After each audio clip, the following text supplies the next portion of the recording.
reining in the government, as the leaders of a particular bill will call that today. They are also going to take a vote on health care tomorrow, specifically withholding money from the IRS from the enforcement of the new health care law. We'll see you back here tomorrow. Live coverage now of the House.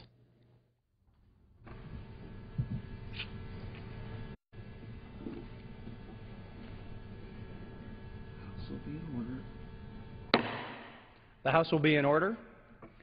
The Chair lays before the House a communication from the Speaker. The Speaker's Rooms, Washington, D.C., August 1st, 2013. I hereby appoint the Honorable Bill Huizenga to act as Speaker pro tempore on this day. Signed, John A. Boehner, Speaker of the House of Representatives.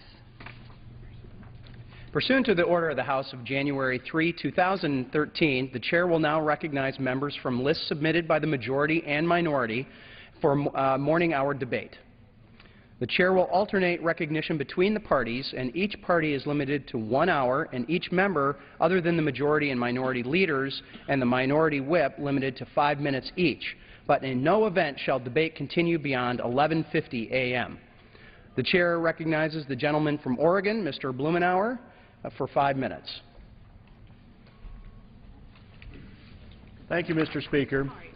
5 years ago, if someone asked what a bow tie-wearing progressive Democrat from Oregon and my colleague Ted Poe, a cowboy boot-wearing conservative Republican from Texas, could agree on, you would have said, not much.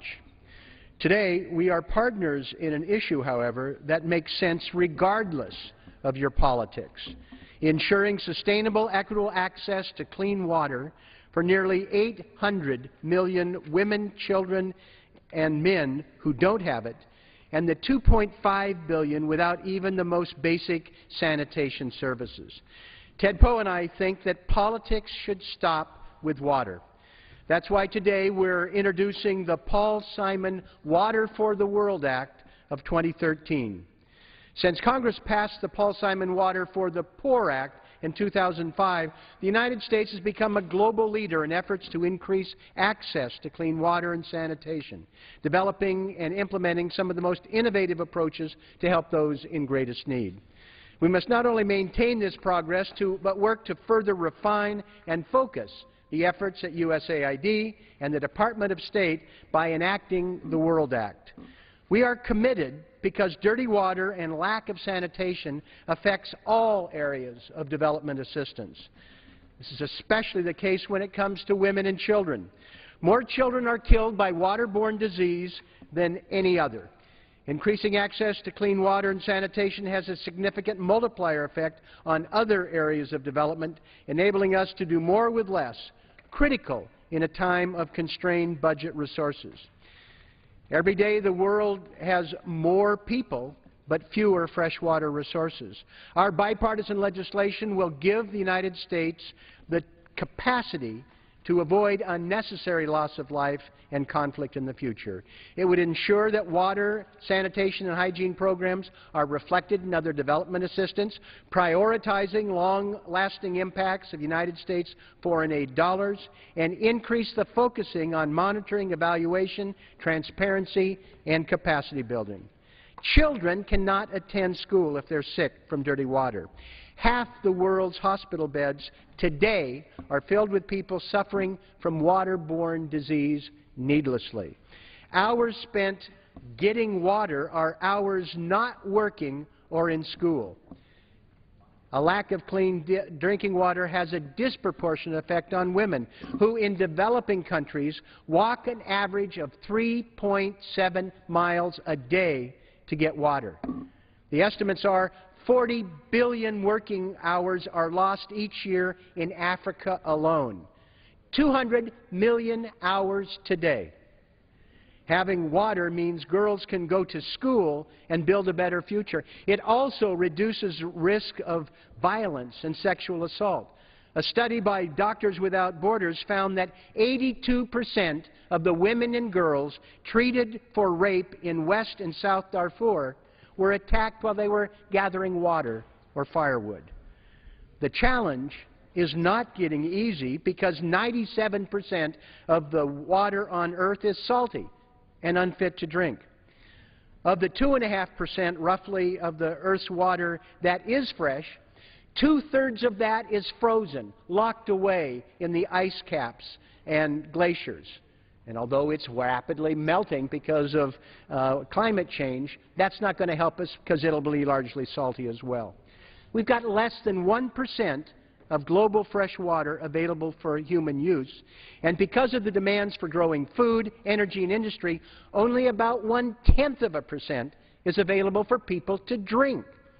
This tiny fraction is further diminished by deficient or non-existent water infrastructure. Even in the United States, we waste 6 billion gallons of fresh water every day through leaky pipes. We're entering an era of severe water scarcity that the Department of Defense warns could lead to global insecurity. In short, Mr. Speaker, there's nothing more fundamental to families and global health than clean water and sanitation. More needs to be done, and it needs to be done well. Taxpayers understandably demand better results and greater transparency from foreign aid. This bill provides the tools and incentives to do just that. We urge our colleagues to adopt our motto, politics stops at water, and support this effort. This magnitude will take a team working together, united in the goal of saving lives and improving communities around the world. Please join us in this critical legislation, the Paul Simon Water for the World Act. This time has expired. The chair now recognizes the gentleman from Pennsylvania, Mr. Rothfus, for 5 minutes. Thank you, Mr. Speaker. From time to time in our nation's history, people of faith have stepped forward to call this nation to something greater. This is steeped in our culture, our tradition, and our founding documents. It goes back to the cross at Cape Henry and the landing at Plymouth Rock. You see it in our Declaration of Independence and again in the movement to abolish slavery. And in the 1950s and 1960s, it was people of faith who birthed the new civil rights movement. No figure cast a wider shadow on that movement than the Reverend Dr. Martin Luther King. This month we mark the 50th anniversary of one of the most iconic speeches in American history, Dr. King's address at the Lincoln Memorial. It's a great honor for me to stand here today to recollect the words of Dr. King, a man who stands among the heroes of our nation. Dr. King was a pastor. He received a divinity degree from Crozier Theological Seminary in Pennsylvania. His call to ministry led him to the Dexter Avenue Baptist Church in Montgomery, Alabama, from where he helped to plan the Montgomery bus boycott in 1955 in the church's basement. That Dr. King's actions were motivated by his faith in a just God is evident when you read his words. From the marble steps of the Lincoln Memorial, he used the words of the prophet Isaiah to articulate his dream of an end to injustice and oppression, that one day every valley shall be exalted, every hill and mountain shall be made low. The rough places will be made plain, and the crooked places will be made straight. And the glory of the Lord shall be revealed, and all the flesh to see it together. Martin Luther King, Jr. looked not for a revolution, but for an affirmation of the country's founding principles when he declared that we have come to our nation's capital to cash a check. When the architects of our republic wrote the magnificent words of the Constitution and the Declaration of Independence, they were signing a promissory note to which every American was to fall heir. This note was a promise that all men would be guaranteed the inalienable rights to life, liberty, and the pursuit of happiness. It was not the first time that Dr. King alluded to the promise of our founding documents. Just 4 months before the March on Washington, writing from a Birmingham jail, he wrote that African Americans had waited for more than 340 years for their constitutional and God-given rights. King's letter from a Birmingham jail could not be clearer in its articulation of the moral status of law and the role that religion plays in a just society. Now, King wrote, what is the difference between a just and unjust law? How does one determine whether a law is just or unjust? A just law is man-made code that squares with the moral law or the law of God. An unjust law is a code that is out of harmony with the moral law. Yes, Dr. King appealed to the nation's religious roots to encourage social change, and from the Birmingham jail, he encouraged individuals to confront unjust laws. There is nothing new, King wrote, about this kind of civil disobedience. It was evidenced sublimely in the refusal of Shadrach, Meshach, and Abednego to obey the laws of Nebuchadnezzar on the ground that a higher moral law was at stake. It was practiced superbly by the early Christians who were willing to face hungry lions rather than submit to certain unjust laws in the Roman Empire. In our own nation, the Boston Tea Party represented a massive act of civil disobedience. We should never forget, King continued, that everything that Adolf Hitler did in Germany was legal, and everything the Hungarian freedom fighters did in Hungary was illegal. It was illegal to aid and comfort a Jew in Hitler's Germany. Even so, I am sure, King proclaimed, that had I lived in Germany at the time, I would have aided and comforted my Jewish brothers. If today I lived, King continued, in a communist country where certain principles dear to the Christian faith are suppressed, I would openly advocate disobeying that country's anti-religious laws. King's letter from a Birmingham jail and his I Have a Dream speech should be required reading for every American high school student and for every member of Congress. With the 50th anniversary of Dr. King's speech upon us, it is good to remember his words. It is good to appreciate all that faith in God and the moral law have done to advance the cause of freedom in our country. And it is good to reflect on whether policies enacted by government in our time are a step back from or show a rising intolerance of the religious freedom that has been instrumental in defining our country and defending our rights. I thank the Speaker, and I yield back. The gentleman yields back. The Chair now recognizes the gentlewoman from Texas, Ms. Jackson Lee, for 5 minutes.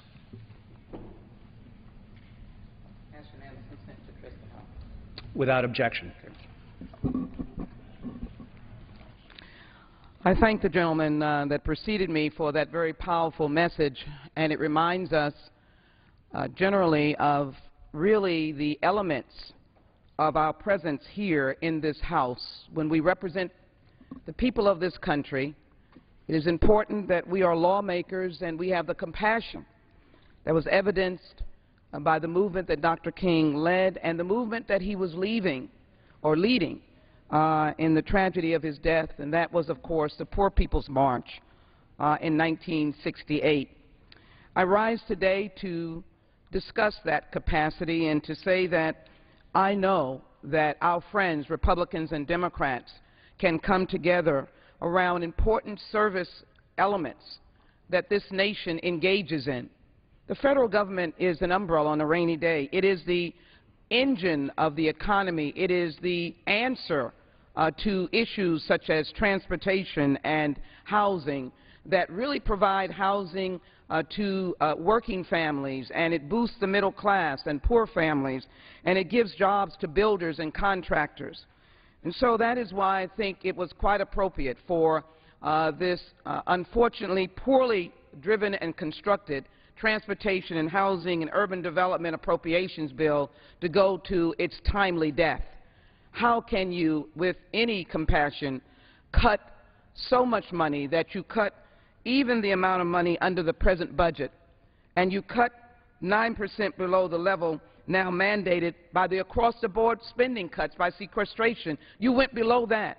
And so this bill was $44.1 billion, shameful, cutting public housing, cutting housing vouchers, cutting opportunities for the homeless, and particularly our young people. As the co-chair of the Congressional Children's Caucus, every day I note that children in America suffer for a variety of reasons. The Senate, of course, had a bill that they are pushing through that was at the $54 billion level, still very far short of the great needs of this community. So I rise today to say that it landed with a thud, and I think more importantly, my colleague from Texas, again from Houston, spoke on the floor of the House about some untimely language on page 52, I remember it, that cut into the light rail system of Houston. It would impact my district. It would stop students at the University of Houston and Texas Southern University from being able to have access to rail, cutting down on their travel cost, because there was a provision in the bill that did not fund just a sector of that light rail. My colleagues, how can you build light rail when you cut it in the middle, almost like the Western movies, where the train rushes up and finds a big hole over the mountains where something has happened and it can't go any further? So it was a bill destined to die. It should have died because it lacked compassion. And I stand here opposing any language that does not fund or find an alternative route in any community's light rail new starts of which that community chooses to move forward on. In Houston, we should not be attacked, if you will, for that kind of singular targeting. Our light rail should proceed. But I rise today to again reinforce this question of homelessness by showing this picture. Houston seeks better ways to serve homeless youth, and to be able to indicate that in trying to count homeless youth, they were only able to count a tenth, 378, when Houston's leadership went out on the streets to try and count them. There are over 4,000. Our school districts say there are 19,000, and yet we have a home called Little Audrey that the very public dollars that are supposed to be in the HUD funding could fund. We have a director of housing community development, Neil Ratcliffe, who has $1 million, who could fund this particular facility. Mind you, in a city as large as Houston, there are only 4 for homeless youth. I visited Little Audrey. These are the kinds of young people who are there. Those young man who lived in a crack house, not because he was on crack, but because he had no place else to live, he's found his way to Little Audrey. Or the twins whose father died in Hurricane Katrina. They were brought here by their mother to Houston, and then the mother died, and they were homeless. Or a young woman who was abused, or a young man who came and was put out of his house from Dallas. Little Audrey is a refuge that would be as helpful to the children that I met with and sat down with as this young man is being hugged by Covenant House. Covenant House cannot do it alone. And so it is important that communities who receive the public dollars, who given the opportunity, such as the public facilities dollars that the Housing Community Development Office has in the city of Houston, utilize it so that we do not have this kind of shame in our community. I look forward to working with the city, Community and Housing Development, and the Secretary of Housing to stop youth homelessness in America and to help these young people. I know we can do it together. I yield back. Gentlelady's time has expired. The chair now recognizes the gentleman from California, Mr. McClintock, for 5 minutes.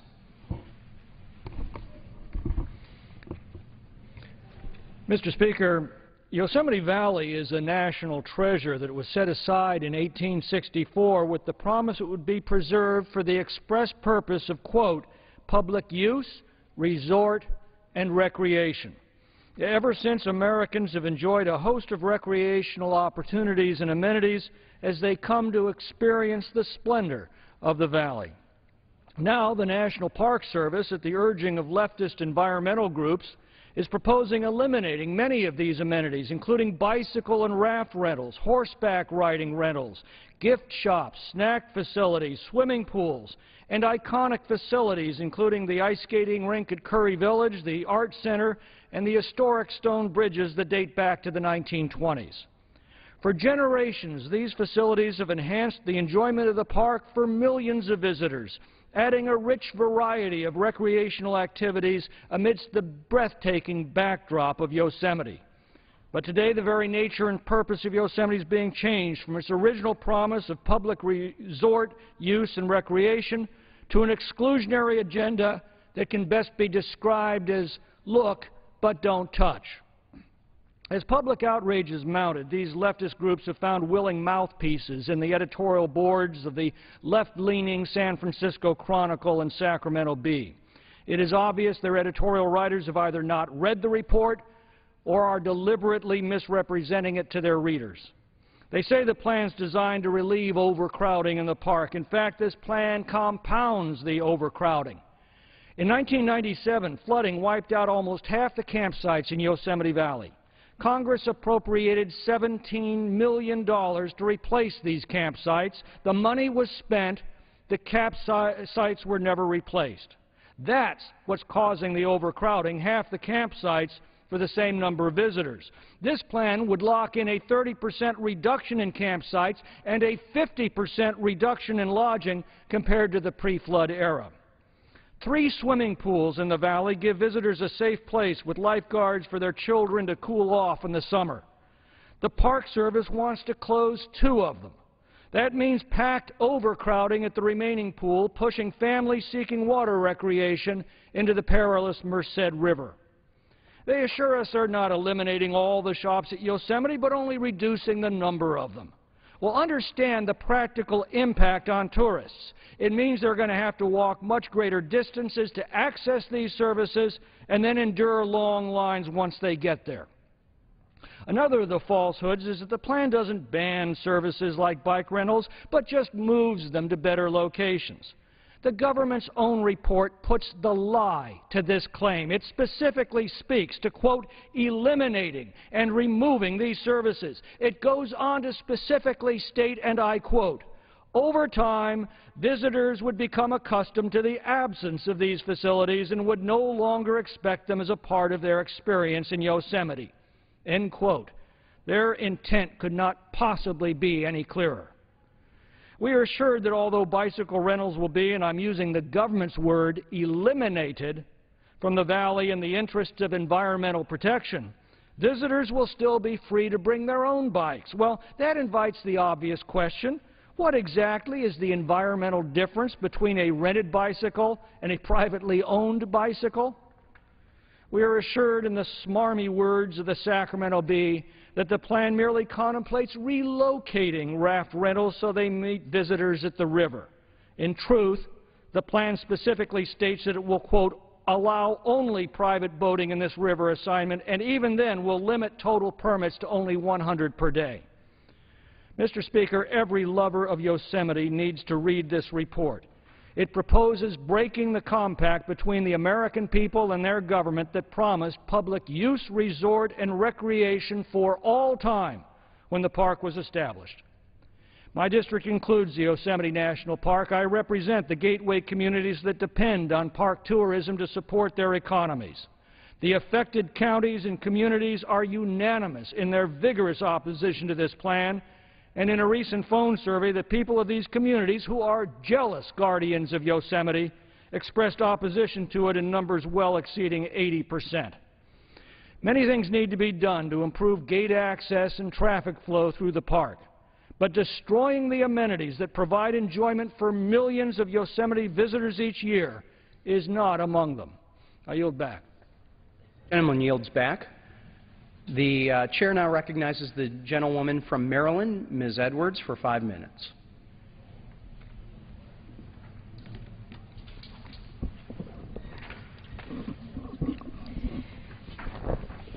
Thank you, Mr. Speaker. Climate change is not a science debate. It never was.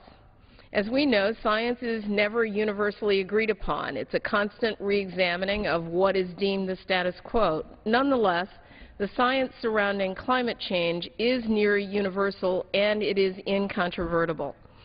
Over several decades of study, an overwhelming majority of scientists, including many at NOAA and NASA Goddard, in fact, in my district, as well as researchers worldwide, have concluded that climate change is real, it's caused by man, and it will have a significant impact on our Earth, its process, the safety of our public, and our economy.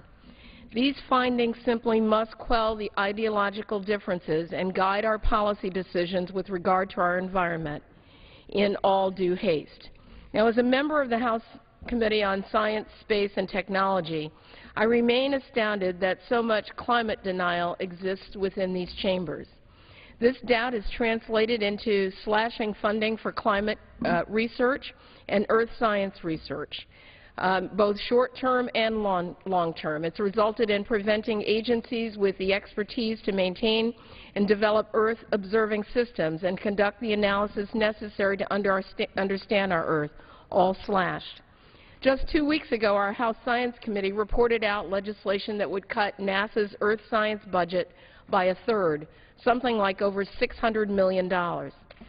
NASA is a major contributor to our U.S. Global Change Research Program, and such a cut would not only devastate Earth science research, but hamper our ability to understand what is truly a matter of national significance, indeed global significance.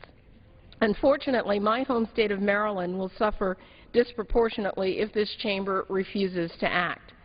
Maryland has the 4th longest tidal coastline and is the 3rd most vulnerable to sea level rise, one of the major consequences of climate change. Islands and low-lying communities throughout our state will be impacted by rising seas and severe weather events like Hurricane Sandy.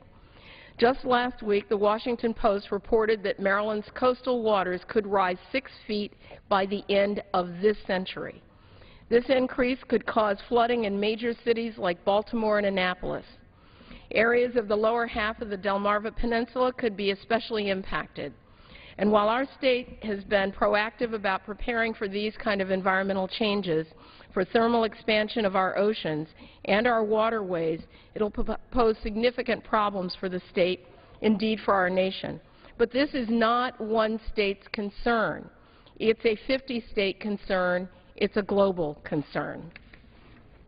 Goddard Space Flight Center, which is located just outside my congressional district, is home to a number of climate scientists who are genuinely concerned about observed and predicted trends for the future. This historical trend of warming and sea level ice, in particular, are not fiction or hyperbole. They are, in fact, facts that are indisputable and in many ways terrifying. I want to bring to your attention image 1 here. In Maryland, the warming trend over 100 years has increased from 2 degrees Fahrenheit to 6.1 degrees just since 1960. This is significant and concerning warming in just my state. The U.S. trends are equally staggering, and the global trends are even more overwhelming. But what concerns me even more is the following chart. And it is one that depicts polar sea ice, which is important to control and moderate global climate. As sea ice melts in the summer, it absorbs the sunlight and warms our poles. And what's happening is that because according to the National Snow and Ice Data Center, even a slight warming of the poles will quicken the pace of global warming and likely lead to more severe climate patterns. Since 2000, Arctic ice during the summer has been melting at rates that are scaring scientists. And here what you see is a sharp decline during the summer ice melting. And last year, half of the sea ice actually melted during the summer. I want to highlight one more thing. Our most conservative models didn't predict what we've actually observed in terms of decline in sea ice thickness. Our climate model simulations have failed to keep up with actual significant loss. This problem is twofold. First, additional cuts to climate research and gaps in our satellites, and there are gaps because we're not funding them, make these observations even less accurate and weaken our modeling. And second, the poles are actually warming faster than we ever predicted. It's estimated that by 2020, all the sea ice during the summer will be melted. It's time for us to act. And for the sake of the future generations of our economy, our environment, let's restore climate research capacity. Let's act for future generations. And with that, I yield. The lady's time has expired. The chair now recognizes the gentleman from Virginia, Mr. RIGELL, for 5 minutes. I thank the Speaker. Mr. Speaker, I rise today in this, the People's House, to pay tribute to honor, and to remember the lives of 32 American heroes. Next Tuesday is August the 6th, and it's the most sobering anniversary in the district I have the privilege to represent. It was on that day in 2011 that enemy fighters in Afghanistan shot down a Chinook helicopter, killing 5 soldiers, 3 airmen, and 24 Navy SEALs. This tragedy marks the heaviest loss of life for our elite Navy SEAL community. The warriors we lost that day were loving husbands, devoted fathers, brave sons, selfless patriots. While their families struggle with this loss of their own personal hero, our nation stands with them, and the good folks in Virginia's 2nd Congressional District stand with them as well. Speaker, men and women have sacrificed for this country at a high cost, and I've wrestled with this question, and I do not know why Providence calls upon some to give so much, including, in cases like this, for a young man or young woman to give the full measure of sacrifice in defense of our freedom. But I do know this, Mr. Speaker, I know the duty that we have to the fallen. That's to honor and to remember them and to care for their families and to meet our obligation today in this place and across this great land to press on for the freedom and the liberty that they indeed gave their life for. So it is with reverence and respect, Mr. Speaker, and with sincere appreciation from one American to the families of the fallen that I'll now read the names of these Americans whose life was taken that day in defense of our country. These are our Navy servicemen killed that day. Jonas B. Kelsall, Louis J. Langlis, Thomas A. Ratzliff, Craig M. Vickers, Brian R. Bill, John W. Foss, Kevin A. Houston, Matthew D. Mason, Stephen M. Mills, Nicholas H. Null, Robert J. Reeves, Heath M. Robinson, Derek C. Benson, Christopher G. Campbell, Jared W. Day, John Duandera, Michael J. Strange, John T. Tummelson, Aaron C. Vaughn, Jason R. Workman, Jesse D. Pittman, Nicholas P. Spear. The 5 soldiers killed that day: David R. Carter, Brian J. Nichols, Patrick D. Hamburger, Alexander J. Bennett, Spencer C. Duncan, and the 3 airmen killed that day: John W. Brown, Andrew W. Harville, and Daniel L. Zerb. Mr. Speaker, as these families continue to struggle with their loss, we continue to pray for them, asking that God would give them a special measure of grace and peace on this day and the days ahead. I yield back the remainder of my time. The gentleman yields back. The chair now recognizes the gentlewoman from California, Ms. Capps, for 5 minutes.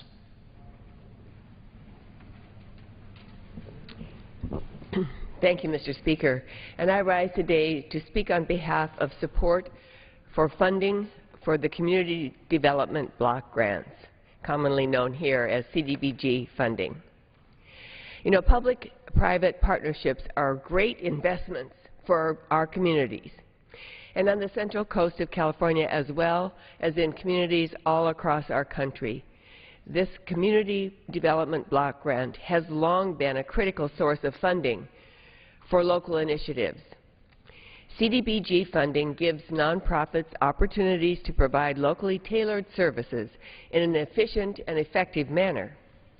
These nonprofits are then able to leverage additional private funding, giving taxpayer dollars an extra bang for the buck in spending power. It's a win-win for everyone. The investments that are made stimulate and grow our local economies. They improve the quality of life for our working families. My constituents see CDBG funding at work each day, even though they may not know what it is. It's there working on their behalf. It's the Santa Maria Meals on Wheels program, which delivers nutritious meals to local seniors each day. For many of these seniors, the only real meal they'll have in a day. It's the Thrifty Shopper and Catholic Charities Community Services, which support mobile food distribution and case management for our neighbors who are in need. It's the Youth Education Enhancement Programs, which provide quality after-school youth education programs. These programs improve reading and study skills. They promote high school graduation and foster parent participation in a child's academic life. CDBG supports our local Boys and Girls Clubs, the food bank, and legal aid. It's giving Santa Maria a chance to rehab Oakley Park, which benefits the entire community. CDBG helps those in need, and it makes life a bit better for everyone. These are investments with real local impacts, and that's why cuts to this program, like the drastic ones we've been debating, have also a direct impact. Already, important programs like Meals on Wheels are having trouble reaching all those in need due to sequestration cuts. So to slash the program in half will only add to this devastation. You know, these aren't disposable products and projects.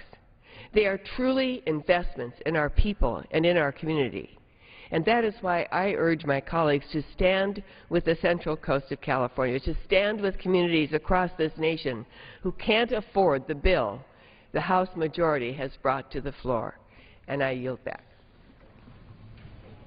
The gentlewoman yields back. The chair recognizes the gentleman from Texas, Mr. Conaway, for 5 minutes. Thank you, Mr. Speaker. Mr. Speaker, this week in the House, we are voting on pieces of legislation that will roll back the Obama administration's overreach. We term this effort Stop Government Abuse Week. Our message to the administration is quite simple. No more wasted tax dollars. No more abuse of power by federal agencies. The federal government must be accountable to the American people, not unelected bureaucrats. Right now, we have a senior federal employee. A senior federal employee can be placed under investigation for a serious misconduct.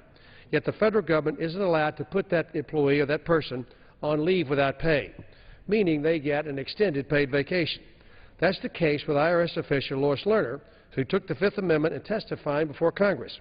She's now on paid leave while Congress continues the agency's misconduct investigation. The Employee Accountability Act, introduced by my friend Mike Kelly from Pennsylvania, will address this issue. It will allow agencies to place employees on unpaid leave when they are under investigation for serious offenses. Mr. Speaker, I am proud of the work the House is doing this week on behalf of the American people. We're sending a very strong message to the Obama administration. Enough is enough. And I yield back. The gentleman yields back. With that, the chair recognizes the gentleman from Minnesota, Mr. Ellison, for 5 minutes. Thank you, Mr. Speaker, for the recognition. I want to talk today about important issues involving climate change going on all over America, all over this world.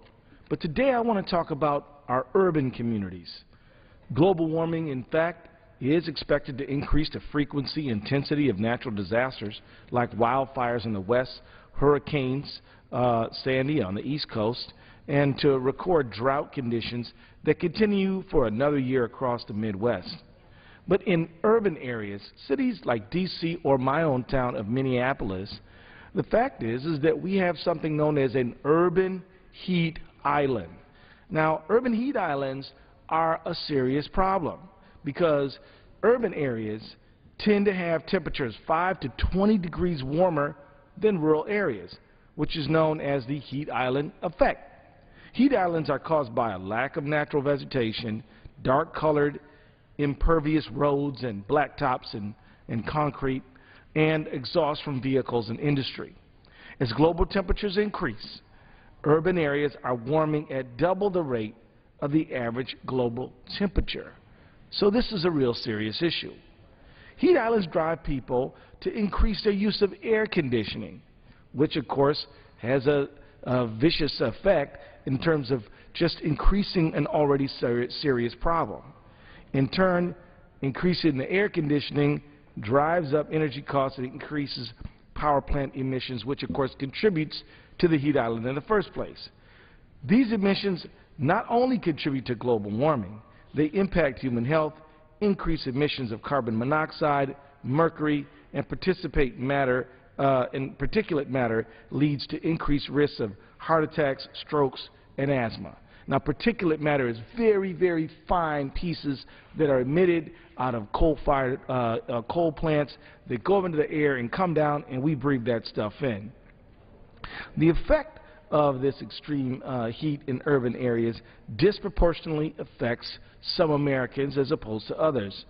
It affects anyone who lives in an urban area, but of course, given the populations of urban areas, it affects certain communities more, including communities of color, low-income communities, elderly, this housing segregation that we have in our country, in which you have this disproportionate numbers of some populations in urban areas, concentrates racial, ethnic minorities in dense environments, and that's why we see African Americans experiencing some of these heat-related hazards that have to do with everything from asthma and other sort of issues like that. Low-income, minority, elderly, less able to adapt and recover to these extreme climate events, yet are the communities most at risk from heat island effects and heat waves. These communities, already plagued by higher pollution than the wealthier white communities, coal plants, bus depots, trash incinerators, are all disproportionately located in these very areas I speak of now, and this heat island effect makes it all just worse. High energy costs of air conditioning, the inability to move into special heat wave disaster shelters increases risk. Urban minorities often have more underlying health issues, such as higher rates of asthma, as I mentioned before, which also creates susceptibility to increased pollutants in these heat islands. In 1995, Chicago heat wave killed more than 700 people over 5 days, mostly elderly people who couldn't escape. So the European heat wave in 2003 killed at least 30,000 people, although some estimates put that number as high as 70,000. Socioeconomic disparities will worsen through the health and economic effects of climate change. As global temperatures continue to rise, the heat waves in urban areas are increasing the frequency, duration, and intensity. The effect on my community, Minneapolis, and urban areas all over this country are experiencing. This is a serious issue. We have to focus on it. We have to do something about it, and the time is now. I want to thank the Safe Climate Caucus for organizing members to discuss this issue for the public today so that we can all come to a greater level of awareness about the true dangers of ignoring global climate change. I yield back. Thank you very much. The gentleman yields back. The chair now recognizes the gentleman from Georgia, Mr. Brown, for 5 minutes. Thank you, Mr. Speaker.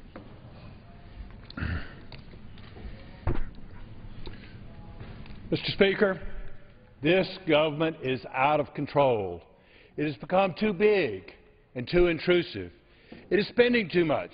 It is taxing too much.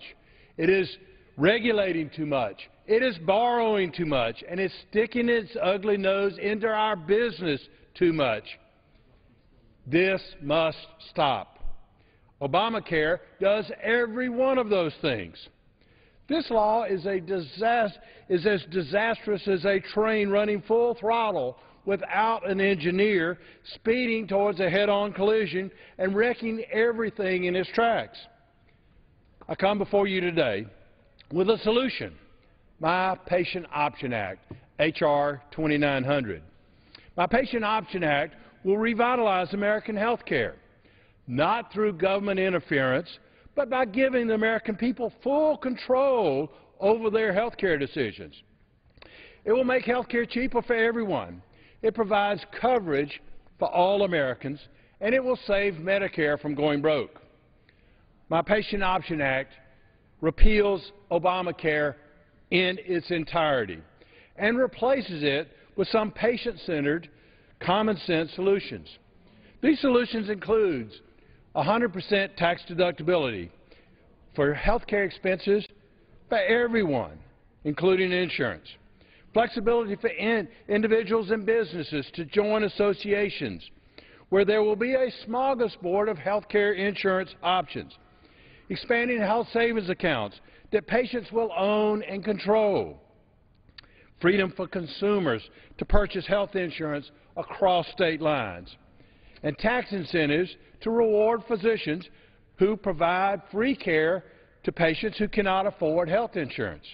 My Patient Option Act accomplishes all of this and more in just 77 pages.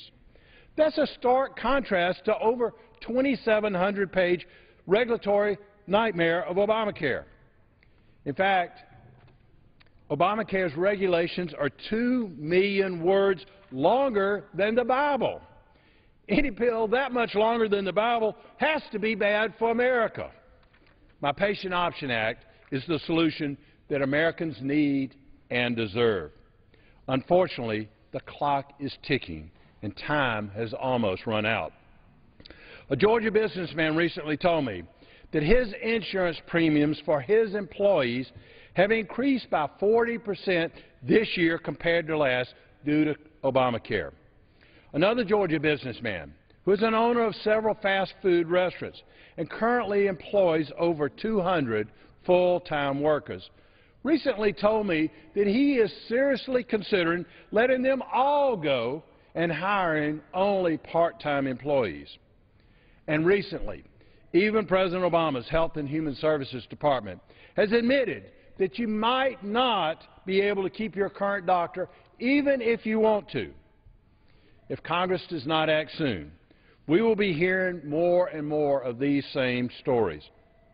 I'm here to tell all Americans and all American families that it doesn't have to be this way. Mr. Speaker, if Americans want true, patient-centered health care reform, then they must contact their congressmen and senators and urge them to pass My Patient Option Act. Mr. Speaker, if Americans want lower cost, coverage for everyone, and government out of the way of the doctor-patient relationship, then they must contact their representatives and urge them to pass My Patient Option Act. If Americans want full control of their coverage and freedom to make their own decisions in health care, then the Patient Option Act is the only true solution. We don't have much time, but through the voices of we the people, the American people, we can work to repeal this disastrous law and replace it with legislation that serves the best interest of my patients and all patients, not government. That's My Patient Option Act. Thank you, Mr. Speaker. I yield back. Gentleman yields back. Chair now recognizes the gentleman from California, Mr. Costa, for 5 minutes. Thank you, Mr. Speaker. Tomorrow afternoon, we will board our flights back to the district for the August recess. Sadly, we'll be leaving behind a lot of unfinished business. Just yesterday, the Republican leadership pulled the catastrophe of a transportation and housing appropriations bill because they couldn't even get the votes within their own caucus. I asked my friends, when are we going to begin to govern and work together? When we come back from the August recess period, we will have 9 days, just 9 days left until the Farm Bill extension expires. But we're leaving the House without passing a true Farm Bill that we can conference, much less appointing a conferees to work out the differences between the two bills. The farmers, ranchers, and dairymen expect better in my district. Uncertainty swirls around the Capitol, but the only thing that seems certain here lately is that we cannot act on anything that the American people want us to, that they view as no-brainers. Take immigration reform. Over half the voters in this country think we should get this done and pass the Senate bill. Yet we are watching the summer fade into fall without even a timeline for when the House will bring up real immigration reform. It's far too easy for us to throw up our hands and say this place is broken. And that is why, but that's not why we came to Washington. No budget, little in appropriations bills, no tax reform, little progress in immigration reform, and no farm bill. Yet last week, the Republican leader said that we should instead be measured by the laws that we repeal. Okay, well on that score, we've exactly repealed 0 laws. I came here to roll up my sleeves and get to work. We have real problems in this country that we also, I think, share in real bipartisan solutions to fix those problems. All that we need is the green light. The problem here is that the art of the political compromise has been lost. And it's about time we rediscover that art of the political compromise. We have divided government. That's not a secret. We've had divided government in the past. And by the way, we're going to have divided government for the next 3.5 years. Let's get real. It's about time that we begin to figure out ways to work together. My hope is that when we go back home, we are reminded that every vote here in the House of Representatives, the People's House, is not a litmus test, and that every issue that we deal with should not be looked in terms of black and white, but in shades of gray. We have a lot of challenges facing America. I hope after the August recess we come back here in September and that we put solving America's problems before our own political agendas. America cannot afford to continue this three-ring circus. It's about time we begin to work together, ladies and gentlemen. I yield back the balance of my time. The gentleman yields back. The chair now recognizes the gentleman from California, Mr. McNerney, for 5 minutes. Mr. Speaker, I rise today to ask my colleagues to join me in honoring Army Staff Sergeant Ty Michael Carter, who will be awarded with the Congressional Medal of Honor in recognition of his heroic actions in Afghanistan in 2009. As the father of a veteran, I am truly honored to represent Staff Sergeant Carter, a resident of Antioch, California. The Medal of Honor is our nation's highest military award, presented for selfless sacrifice and acts of courage above and beyond the call of duty at the risk of his or her life. Staff Sergeant Carter was born in Spokane, Washington in 1980 and graduated from North Central High School. After high school, he enlisted in the Marine Corps and served in Japan. He had 2 additional deployments before being honorably discharged from the Marine Corps in the year 2002. During this time, Staff Sergeant Carter enrolled in the Los Medenas Community College in California and studied biology. Upon the birth of his first daughter, and after traveling throughout the United States, he enlisted to serve his country as a soldier in the United States Army in the year 2008. It was on October 3rd, 2009, when Specialist Carter and the 54 members of B Troop, 3rd Squadron, 61st Cavalry Regiment came under heavy enemy fire in the Nuristan province of Afghanistan. At great risk of his own life, Staff Sergeant Carter resupplied ammunition to help his fellow soldiers, provided first aid to a comrade, eliminated enemy troops, and risked his own life to help carry a fellow soldier from harm's way. The actions that Mr. Carter took during this ambush was critical to the defense of the COP Keating, which was established in 2006 as a provincial reconstruction team camp located near the confluence of the Costawich and Landry Sin rivers. All of our nation's service members and their families make great sacrifices, and we can never fully repay them. It's important that we pay tribute to those who showed their devotion to the United States through their service, and that we ensure those who return home are provided with the services they deserve and have earned. These brave men and women are committed to one another and to honoring the call of duty to protect our great nation. We owe them the same respect. I want to commend Staff Sergeant Carter and all of our nation's veterans for their courage and dedication to this country. Our nation has always been able to depend on the selfless actions of men and women in uniform for our very existence.